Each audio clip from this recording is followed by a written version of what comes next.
हाँ जी, मेरे प्यारे प्यारे भाइयों और उनकी प्यारी प्यारी बहनों, कैसे हैं आप सब लोग। सबको राम राम, सबको नमस्ते। मैं हूं आपका अपना भाई योगेंद्र राठौड़। लेके आ गया हूं आप लोगों के लिए आज एक और काफ़ी इन्फॉर्मेटिव और काफ़ी इंटरेस्टिंग वीडियो। तो कोशिश करना थोड़ा सा टाइम निकाल के वीडियो को पूरा ज़रूर देखें।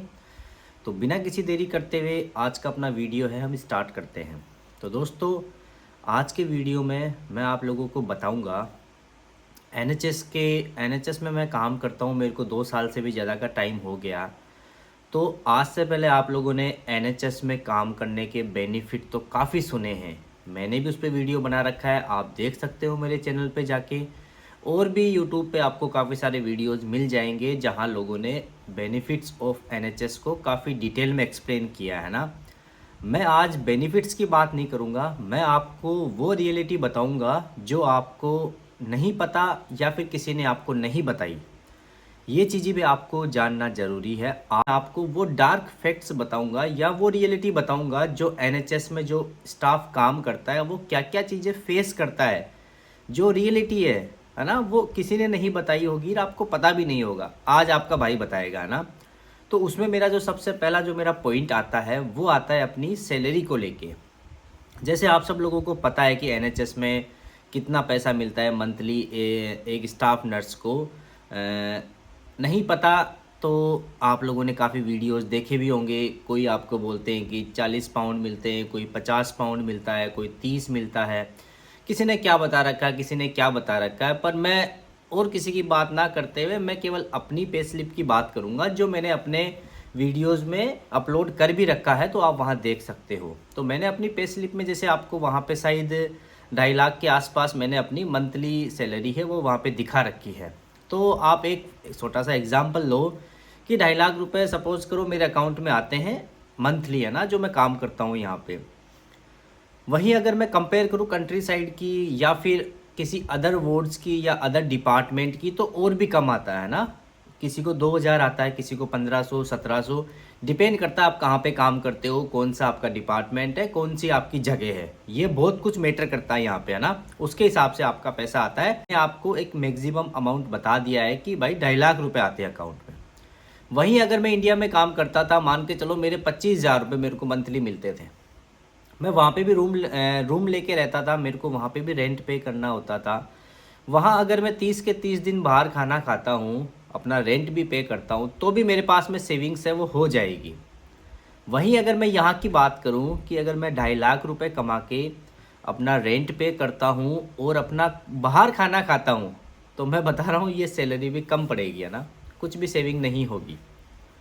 रियल चीज़ है ये। अगर आप ऐसा यहाँ पे करते हो ना, जो आप चीज़ें इंडिया में जो करके आए हो उन 25,000 रुपये में, वैसी की वैसी चीज़ें अगर आप यहाँ फॉलो करोगे ना, तो ये 2.5 लाख रुपये भी कम होते हैं। ये रियल है ना, ये नहीं बताएगा कोई आपको, ये कैलकुलेशन आपको पता भी नहीं है। सोच के देखना ये ठंडे दिमाग से, है ना। ये मेरे 2 साल की कैलकुलेशन है जो मैंने की है। तो एक तो ये एग्जाम्पल हो गया, इसका मतलब 2.5 लाख कोई बड़ी बात नहीं है। चलो ठीक है साहब। अब कुछ लोग बोलते हैं कि साहब हम एक्स्ट्रा काम कर लेंगे, उससे हम पैसा कमा लेंगे, हमारा खर्चा निकाल लेंगे, ये है वो है। वो अलग चीज़ है। एक्स्ट्रा काम करना वो हर कोई बंदा नहीं करता है, वो सबका अपना अपना इंडिविजुअल का होता है। लेकिन चलो थोड़ा उसको भी मैं डिटेल में बता देता हूँ। फॉर एग्ज़ाम्पल, ठीक है साहब, आपने एक्स्ट्रा काम किया, मैंने उसके उसके ऊपर भी मैंने पे स्लिप है वो डाल रखी है, आप देख सकते हो कितना काम, कितना पैसा कमा सकते हो आप, है ना। तो साहब एक्स्ट्रा काम करते हैं, जैसे आप सबको पता है कि वीक में साहब 3 दिन काम करना होता है, मंथ में 13 दिन काम करना होता है। बाकी आप बोलोगे साहब हम 2 दिन एक्स्ट्रा काम कर लेंगे। आप करो एक्स्ट्रा काम, आप पैसा भी कमाओगे। सबसे पहली बात तो जितना ज़्यादा काम करोगे आपका टैक्स का जो क्राइटेरिया है ना उतना ज़्यादा हो जाएगा। एक टाइम ऐसा आएगा कि आपकी जो हाफ सैलरी है ना वो आपके टैक्स में चली जाएगी। तब आपको फील होगा कि यार साला इतनी मेहनत क्यों कर रहा हूँ मैं, जब मैं अपना 40% या 45% अगर मैं टैक्स दे रहा हूँ, तो मेरा पैसा कमाने का या मेहनत करने का मतलब ही क्या है। वो चीज़ भी साइड में।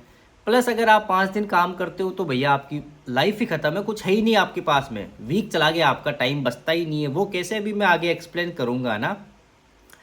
फिर मेरा दूसरा पॉइंट मेरा आता है वर्किंग आवर्स का, या फिर मंथ में कितना काम करना होता है एनएचएस में। तो आप सबको पता है 12 घंटे की शिफ्ट होती है। वीक में 3 दिन काम करना होता है, एक वीक में 4 दिन काम करना होता है। अब वो भी डिपेंड करता है अलग अलग डिपार्टमेंट का, अलग अलग एरिया का। कहीं कहीं पे 8 घंटे काम होता है तो उनको 5 दिन काम करना होता है, कहीं 9 घंटे काम होता है तो वो लोग 4 दिन काम करते हैं। तो ये डिपेंड करेगा ना। बट मोस्टली जो जितने भी जनरल वार्ड वगैरह होते हैं उनमें 12 घंटे की शिफ्ट होती है। तो सबसे बड़ी बात तो कि हम जिस भी कंट्री से आते हैं हमने कभी 12 घंटे काम नहीं किया, तो हम क्या यूज़ टू नहीं है 12 घंटे के काम करने में। और प्लस चलो आप यूज़ टू भी हो, आपने काम भी किया, लेकिन मैं आपको बता दूं इंडिया के 12 घंटे का काम और यहाँ के 12 घंटे का काम रात दिन का डिफरेंस है। वो चीज़ें अभी एक्सप्लेन करूँगा मैं आगे, है ना। आप देखते रहना वीडियो को। मैं आपको जो चीज़ें आज बताऊंगा फिर आप मुझे बताना कि इंडिया में भी क्या आप उतना काम करते हो या इंडिया में भी आपका जो वर्किंग पैटर्न है इस टाइप का है। तो साहब आप 12 घंटे काम करते हो, अब इस कैलकुलेशन को भी आप थोड़ा सा समझना है ना मेरे साथ में। 12 घंटे की शिफ्ट एक्चुअली वो 12.5 घंटे की शिफ्ट होती है ना, 1 घंटे का ब्रेक मिलता है ऑफिशियली, तो वो 11.5 घंटे का पैसा आपको मिलता है। तो 12.5 घंटे की शिफ्ट है आपकी, उसके अलावा आपका आना जाना करके 14 घंटे आप मान के चलो, रफली आपको 14 घंटे लग जाते हैं। बचते हैं भैया आपके पास में 10 घंटे। अब अगर आप एक हेल्दी स्लीपिंग पैटर्न देखो तो वो 8 से 9 घंटे का होता है।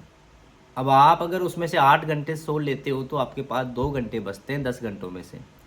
अब आप उन 2 घंटों में क्या क्या करोगे वो आप डिसाइड करो, है ना। तो जिस दिन आपकी ड्यूटी होती है उस दिन तो आप कुछ सोचो ही मत कि आप कुछ करोगे। आप घर पे आओगे, मुश्किल से आप खाना खाओगे और आप सो जाओगे, इतने में आपका दिन है वो चला जाएगा।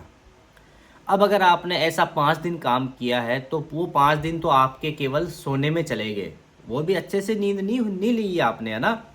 बाकी 2 दिन आप क्या करोगे, आप रेस्ट करोगे, आप अपना सामान खरीद के लाओगे, आप अपनी लॉन्ड्री करोगे, साफ़ सफाई करोगे, थोड़ा बहुत टाइम मिला तो बाहर चले जाओगे। ऐसे में आपका वीक चला जाएगा।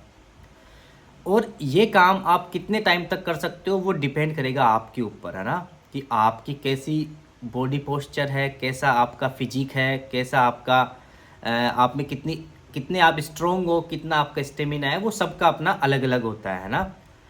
तो ये चीज़ आप थोड़ा सा अपने दिमाग में लेके देखना, क्योंकि ये चीज़ मैं आपको क्यों बता रहा हूँ दोस्तों, क्योंकि जब मैं भी इंडिया में था, जिस किसी से भी मैंने बात की या जहाँ कहीं से भी मैंने पता किया ना, तो लोग बोलते थे कि यार 3 दिन ही काम होता है, 4 दिन ऑफ होता है। तो हमें अच्छा लगता है सुन के, है ना। हमें लगता है कि यार 4 दिन रेस्ट करना है। फिर आप सोचते हो कि यार मैं 4 दिन रेस्ट नहीं, मैं तो भैया 3 दिन और काम करूँगा, डबल काम करूँगा, डबल पैसा कमाऊँगा। मेरे लिए तो एक दिन बहुत है, मेरा ना कोई वहाँ दोस्त है, ना कोई मेरी वहाँ फैमिली है, तो मैं किसके लिए टाइम निकालूंगा। मेरे लिए एक दिन बहुत है, ये मेरी सोच थी। हो सकता है आप में से भी कुछ लोगों की ऐसी सोच हो, क्योंकि हम लोग आते ही यहाँ पे पैसा कमाना है, बट उतना काम नहीं कर सकते आप, है ना। आप काफ़ी रेयर है कि आप वीक में आपने 2 एक्स्ट्रा काम कर लिया। सबसे पहले तो वो एक्स्ट्रा काम मिले, सबसे बड़ी प्रॉब्लम है। वो डिपेंड करेगा कि आप कौन से डिपार्टमेंट में काम करते हो, कौन से हॉस्पिटल में हो, कैसा एरिया है, उस पर डिपेंड करता है। ये कोई फिक्स नहीं है कि आपको हर वीक के अंदर काम मिलेगा। सबसे मेन तो ये है, मिल भी जाता है तो अगर आप एक्स्ट्रा काम इतना करते हो तो फिर आपकी पर्सनल लाइफ ख़त्म है वहाँ पे, आप ज़्यादा दिन तक वो काम नहीं कर सकते। अब फिर मैंने वही बताया कि वो डिपेंड करेगा, सबका अपना अपना होता है ना। मैंने खूब काम किया है, मैं ये नहीं बोलूँगा मैं काम नहीं करता हूँ, मैंने भैया काफ़ी एक्स्ट्रा काम किया है ना। वो सब भी मैं कभी आप सब लोगों के सामने लेके आऊँगा, कितना काम किया, कितना पैसा कमाया है। बट कहीं ना कहीं आप अपने आप को कॉम्प्रोमाइज़ कर रहे हो, आप अपनी जो पर्सनल लाइफ है उसके साथ में डिसबैलेंस हो रही है वो कहीं ना कहीं। तो ये तो हो गया सब वर्किंग आवर्स का पूरा। अब हम बात करें कि एनएचएस का जो वर्क इन्वायरमेंट है वो कैसा है, कितना काम होता है। वैसे मैंने काफ़ी वीडियोस पहले भी बना रखे हैं, किसी ने आपको इतना डिटेल में नहीं समझाया होगा, लोगों ने आपको केवल यही बताया है कि नर्स का काम है मेडिकेशन देना। तो वो तो मैंने मेरे वीडियो में बता दिया आपको कि क्या क्या काम होता है। फिर भी मैं आपको बता देता हूँ थोड़ा और डिटेल में। जैसा आप सब लोगों को पता है मैं अक्यूट मेडिकल यूनिट में काम करता हूँ। मैंने एएनई में भी एक्स्ट्रा काम किया है, इमरजेंसी डिपार्टमेंट के अंदर भी। दोस्तों पूरे यूके के अंदर ये 2 ऐसे डिपार्टमेंट हैं जो सबसे ज़्यादा बिजी होते हैं, सबसे ज़्यादा बड़े होते हैं, बेड कैपेसिटी इनमें सबसे ज़्यादा होती है, काम सबसे ज़्यादा होता है। सीखने के लिए, स्किल्स के लिए या अपनी प्रोग्रेस के लिए सबसे ज़्यादा अगर कोई अच्छा डिपार्टमेंट या एरिया है तो ये दोनों है। चाहे फिर वो आप सैलरी को लेके ले लो, पैसा सबसे ज़्यादा इनमें मिलता है, काम आपको सबसे ज़्यादा इनमें मिलेगा, आपकी करियर ग्रोथ सबसे ज़्यादा इन्हीं डिपार्टमेंट के अंदर हो सकती है। तो आपके भाई ने वहाँ दोनों डिपार्टमेंट में काम किया है, तो मेरे से ज़्यादा मुझे नहीं लगता कोई आपको इन डिपार्टमेंट्स के बारे में डिटेल में बताएगा। तो मैंने भैया इन दोनों में काम किया है, इसीलिए मैं आपको ये चीज़ें बता रहा हूँ कि ये इतनी ज़्यादा बिजी वर्ल्ड है, इतना काम होता है ना, 12 घंटे 12.5 घंटे की शिफ्ट होती है ना, टाइम ही नहीं मिलता है बैठने का भी। रियल बता रहा हूँ मैं आपको, केवल आपका जो ब्रेक होता है ना उस टाइम आप बैठ सकते हो, उसके अलावा आपको बैठने तक का टाइम नहीं मिलता है, इतने बिजी होते हैं ये।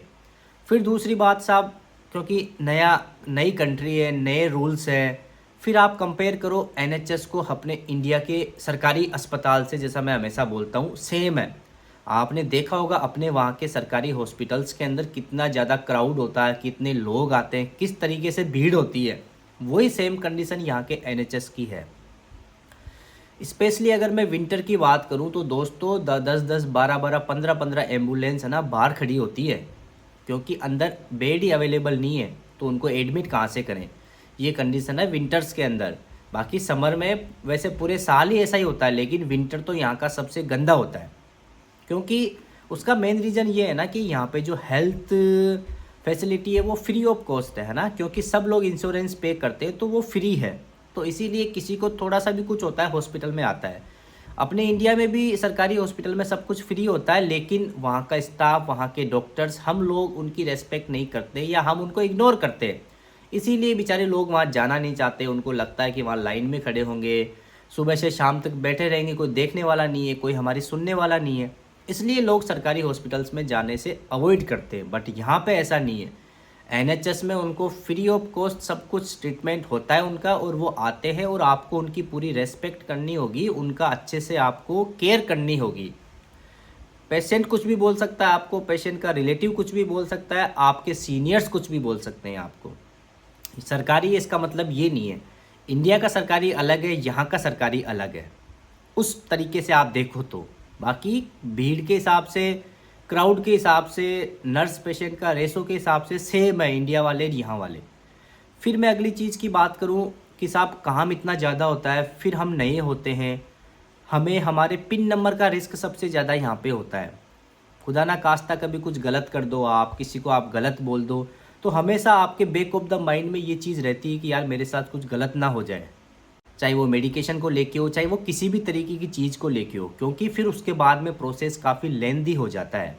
और यहाँ पे एक मैंने क्या चीज़ ऑब्जर्व की है दोस्तों, आपने 12 घंटे की शिफ्ट में आपने क्या किया है वो मैटर नहीं करता है, जब तक अगर आपने वो सारी चीज़ अपने नोट्स के अंदर मेंशन नहीं की है। सबसे ज़्यादा अगर टाइम खाता है ना तो वही खाता है। मैं तो लंदन में हूँ, तो मेरे यहाँ तो सारा काम कंप्यूटराइज है, तो मेरे को इतनी प्रॉब्लम नहीं होती है टाइपिंग करने में। लेकिन जो लोग कंट्री साइड में है, जहाँ पे अभी भी पेपर वर्क है ना, उन लोगों को भैया बहुत टाइम लगता है चीज़ें एक एक चीज़ लिखने के अंदर, क्योंकि केवल वही डेटा ऐसा है जो कल को अगर कोई इशू होता है तो आपका जो डॉक्यूमेंटेशन है, आपके नोट्स हैं, वही आपको बचा सकते हैं। उसके अलावा आपको कोई भी नहीं बचा सकता। इवन आपका ट्रस्ट, आपका मैनेजमेंट, आपके सीनियर्स, कोई वहाँ पे आपको साथ देने के लिए तैयार नहीं होगा। ये लोग जब तक इनको अपना काम करवाना है आपको यूज़ करेंगे, लेकिन अगर कल को ऐसा कुछ होता है तो कोई आपको नहीं बचाएगा। इसीलिए हमेशा ये चीज़ हमारे बैक ऑफ द माइंड में होती है कि यार कुछ गलत ना हो जाए, किसी को गलत ना बोल दे। उसके चक्कर में हमारा काम डिले होता है, हम पूरे 12-12 घंटे खड़े रहते हैं। उसके बाद भी हैंडओवर देने के बाद भी 2-2 घंटे, 2.5 घंटे लोग बैठ के अपने डॉक्यूमेंटेशन करते हैं। ये रियलिटी है। मैं करता था भैया पहले स्टार्टिंग में ऐसा, अभी भी कभी कभी इतना बिजी होता हूँ कि मुझे हैंडओवर देने के बाद में बैठ के फिर मुझे सोचना पड़ता है कि मैंने क्या क्या किया है। सब कुछ लिख के जाओ भैया, पता नहीं कल को क्या हो जाए, किसको पता है। तो ये चीज़ें हैं यार, और ये चीज़ें अल्टीमेटली जब लंबे टाइम तक आपके साथ में रहती है तो ये आपको देती है मेंटल प्रॉब्लम, आपकी मेंटल हेल्थ को अफेक्ट करती है। फिर दूसरी बात में, अगर ऐसा कोई इंसिडेंस आपके साथ होता है तो आप घर आते हो तो कोई है नहीं आपसे बात करने के लिए यार। मैं ये नहीं बोलूँगा कि इंडिया में ऐसा नहीं होता होगा, इंडिया में भी प्राइवेट हॉस्पिटल्स में काफ़ी ज़्यादा टॉर्चर है, काफ़ी ज़्यादा स्ट्रेसफुल इन्वायरमेंट है। बट वहाँ आपकी फैमिली, आपके फ्रेंड्स हैं, आपके कजन्स हैं, आपके ब्रदर है, सिस्टर है, सब कोई है, तो वो आपका साथ देते हैं, तो कहीं ना कहीं वो चीज़ें थोड़ी सी काम डाउन हो जाती है। बट यहाँ पे कोई नहीं है। तो ये चीज़ें अभी हो सकता है आपको सुनने में अजीब लगे, या फिर अभी आप इन चीज़ों को माइंड ना करो। जब यहाँ पे आ जाओगे ना, जब आप एनएचएस में काम करने लगोगे, तब आपको पता चलेगा कि यहाँ का जो वर्क इन्वायरमेंट है या जो वर्क स्ट्रेस है ना वो कितना ज़्यादा है यार। काम बहुत ज़्यादा है, एनएचएस मतलब गंदा वाला बिजी है यार, रियल बता रहा हूँ मैं आपको ये। और जहाँ मैंने काम किया है ना वो तो दोनों डिपार्टमेंट ऐसे हैं जो सबसे ज़्यादा सुपर बिजी होते हैं हर हॉस्पिटल के अंदर। तो मेरे से ज़्यादा एक्सपीरियंस आपको उन वार्ड्स का कोई नहीं बता सकता। तो अब कई लोग बोलेंगे साहब उनमें काम ही क्यों करते हो, ऐसे वार्ड में काम करो जहाँ पे काम कम हो, तो फिर आपको वहाँ पैसा कम मिलेगा, आपकी ग्रोथ कम होगी, आपकी नॉलेज आपकी स्किल्स है उनमें आप उतना ज़्यादा नहीं सीख पाओगे जितना इन डिपार्टमेंट्स में या फिर ऐसे वार्ड में काम करके आप सीख सकते हो। तो वो आपके ऊपर है, आपको डिसाइड करना है कि आपके लिए क्या सही है। मैंने ये पॉइंट इसलिए रखा है क्योंकि आप लोगों के दिमाग में केवल यही होता है कि हमें अच्छा पैसा कमाना है। तो अच्छा पैसा कमाना है तो भैया इस तरीके का काम आपको करना पड़ेगा, तभी आप अच्छा पैसा कमा सकते हो। फिर मेरा जो नेक्स्ट पॉइंट आता है वो आता है फिर आपकी पर्सनल हेल्थ को लेके या फिर आपकी पर्सनल लाइफ को लेके। वो भी कहीं ना कहीं पे डिसबैलेंस होती है या फिर आप उसके साथ कॉम्प्रोमाइज़ करते हो अगर आप इस तरीके का काम करते हो तो। अब कई लोग बोलते हैं कि साहब हम देखते हैं आपकी इंस्टा पे देखते हैं फ़ोटो, आप घूमते हो एंजॉय करते हो। भैया वो तो महीने में 1 या 2 बार होता है, उसके अलावा जो 25 दिन है या 27 दिन है ना वो आपको नहीं पता।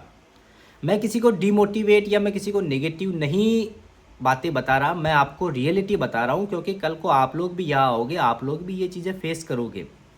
जब आपको बेनिफिट हम बता सकते हैं तो हम आपको ये चीज़ें क्यों ना बताएं। अब मुझे नहीं पता लोग क्यों नहीं बताते, मुझे लगा कि ये चीज़ें आपको पता होनी चाहिए ताकि एटलीस्ट आप अपने आप को प्रिपेयर करके आओ।